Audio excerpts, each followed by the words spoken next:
Nanawagan naman si Presidential Communications Secretary Sunny Coloma sa mga miyembro ng media na maging responsable sa pagbabalita.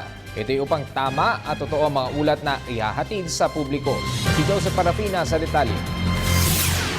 Sa pagharap ni PCOO Secretary Sunny Coloma sa mga mamamahayag sa labas ng Malacanang, hinimok nito ang mga mamamahayag na maging responsable sa kanilang mga pag-uulat sa publiko.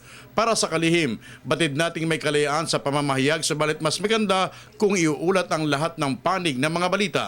Pinapangalagaan ng pamahalang Aquino ang kalayaan ng media at naging ang pamahalaan hindi takot na suriin ng mga mamamahayag basta't naaayot at tamang proseso at di inaabuso ang kanilang karapatan.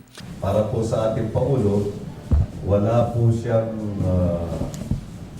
pagnanasa at wala rin pong ginagawa ang pamahalaan na anumang pagpigil o pagbusal sa ating media at lalo rin po higit ay hindi po nag-engage ang ating administration sa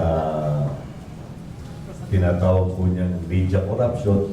Sa nasabing forum, dumalo din ang kapisanan ng mga broadcasters sa Pilipinas at ilang pa mga dalubhasa na nag-aaral sa larangan ng responsableng pamamahayag. Sa nasabi ring talakayan na pag-usapan na dapat bago mag-ulat sa publiko ang mga malalaking mga balita at di kumpirmadong report ay pakasurin munang mabuti para maiwasan naman ang kalituhan ng sambayanan. Para sa Telebisyon ng Bayan, Joseph Parafina.